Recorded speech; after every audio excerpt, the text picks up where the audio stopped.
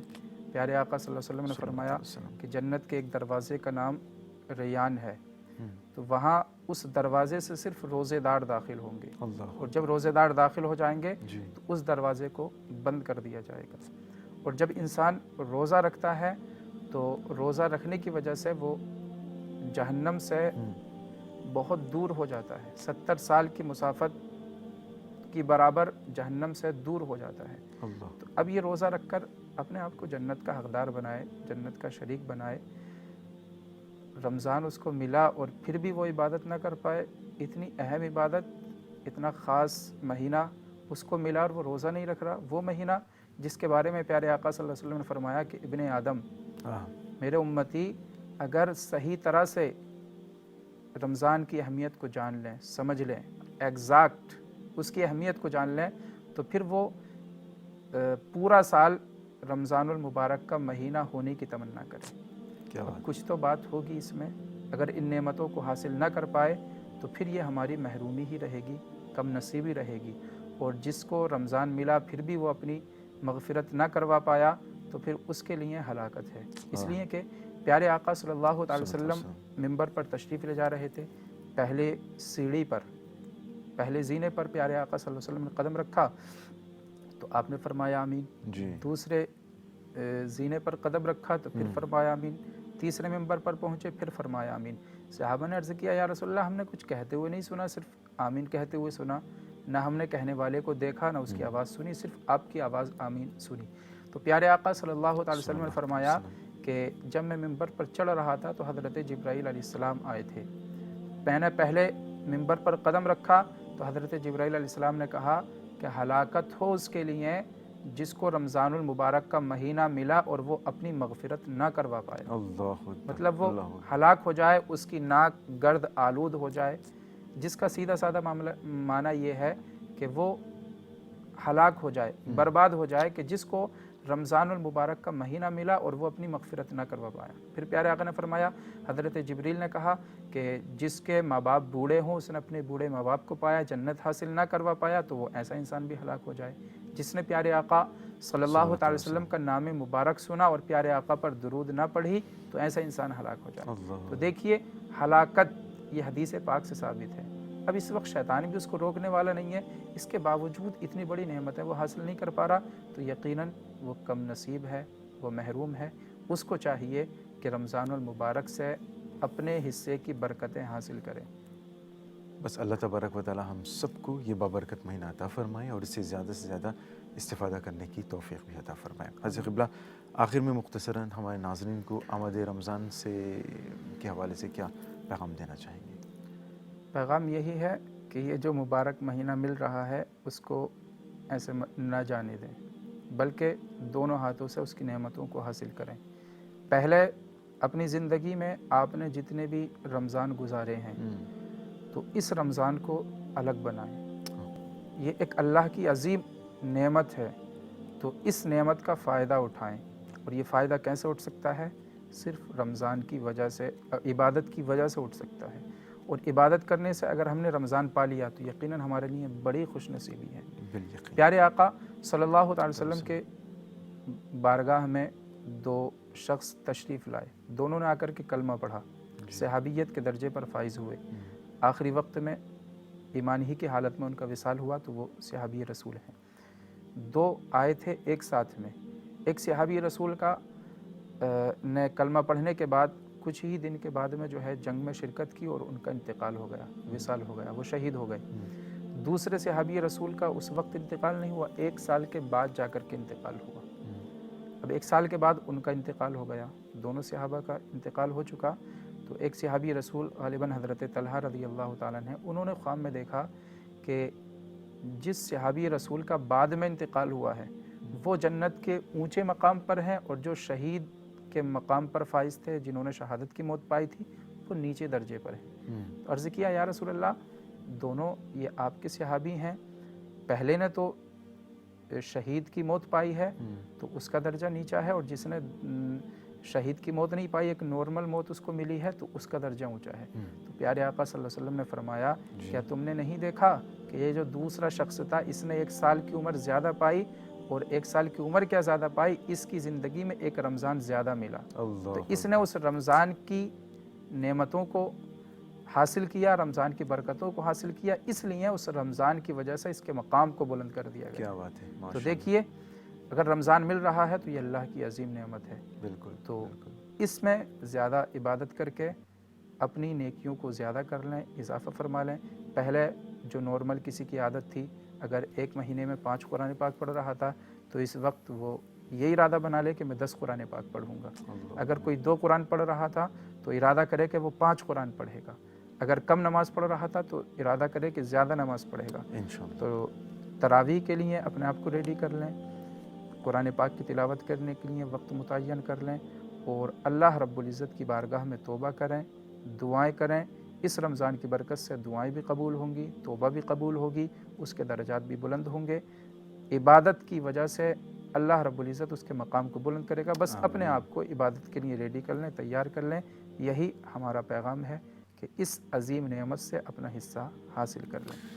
بہت بہت شکریہ مولانا صاحب آپ کی تشریف آوری کے لیے. اللہ تبارک و تعالیٰ اس مختصر ملاقات کو شرف قبول عطا فرمائے, اور یہ امید کرتے ہیں کہ ہمارے ناظرین اس سے ضرور استفادہ کریں گے. انشاءاللہ کسی اور موضوع کے ساتھ ایک بار پھر آپ کی خدمت میں حاضر ہوں گے. دعا میں یاد کریں. السلام علیکم ورحمۃ اللہ وبرکاتہ. ناظرین, آمد رمضان سے متعلق یہ پروگرام یہاں پر اختتام کو پہنچ رہا ہے. آپ کی توجہ کے لیے شکریہ.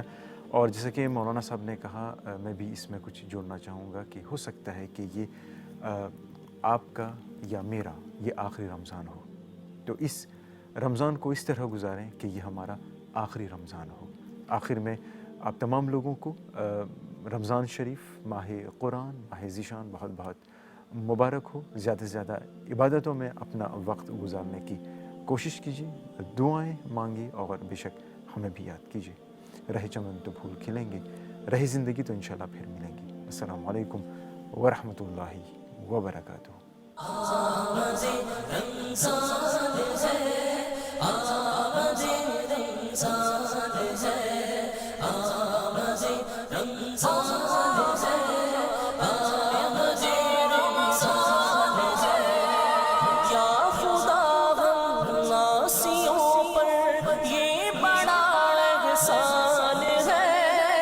زندگی میں پھر عطا تو نے